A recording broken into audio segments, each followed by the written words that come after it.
Hey, good morning, guys and gals. This is Dana, aka Maccaster, aka the Magic Man. This video this morning is about 2:12 over here on the East Coast. So I figured I'd come up here and do this video real quick. I've been wanting to do it for a while.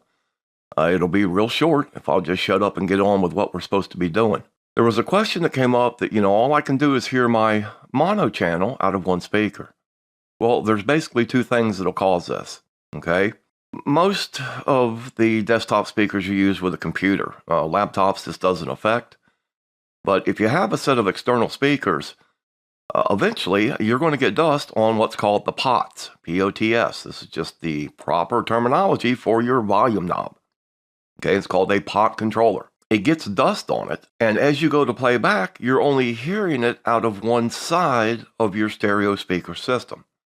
If you keep turning that knob, eventually you're going to hit that spot that doesn't have that dust or corrosion, and then you'll hear it come through both speakers. Now, that's one scenario. Now, the second scenario is called picnic. Yep, that's correct, picnic. Just like you put the stuff in the basket, grab a blanket, go sit in the park somewhere and sit and eat. And it stands for this: problem in chair, not in computer, okay? You've been picnicked. And I'm going to show you how you can do this in Audacity. And this is normally what happens. You're up here doing your recording, and let's say that you want to analyze it. Well, if you come right over here and you click this, you'll see it'll highlight that whole track. But what happens is this.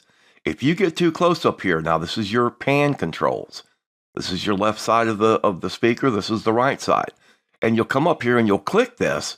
See how it just moved that to the right? And it highlighted the whole file. So now we would come up here and we would do our analyzer check, or we would do, just whatever we were going to check it for. Okay, so we do that.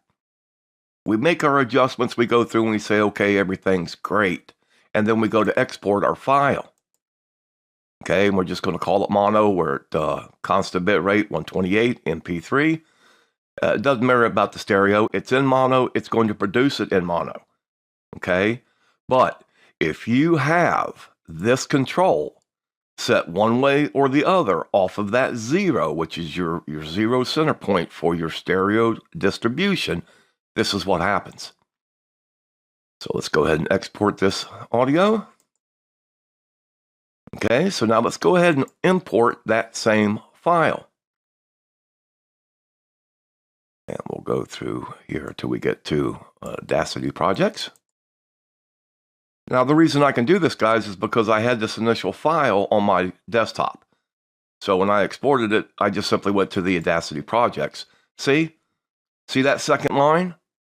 Even though this was a mono channel, because that's what you told Audacity to do. You said, hey, I know I wanted it in mono, and I mistakenly clicked that to the right-hand side, and Audacity goes, well, I'm going to give you what you want, so here you go.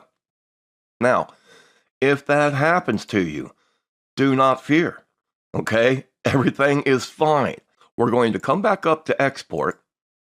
Now, that is what this little box right here is for. You check it. Force export to mono. Okay, so we're going to name this mono 1, and we're going to save it. So let's go ahead and import that audio file again. There is our mono 1. Bada bing, bada boom, we are back to our mono channel. Okay, so that's how you get picnicked using Audacity from a mono file to a stereo file. Guys, look, man, it happens all the time. Okay, I get all kinds of emails, and that's why I wanted to do this video. Don't trash your file, don't delete it and start over. It's just that simple. All right, take care, God bless, and we are out of here.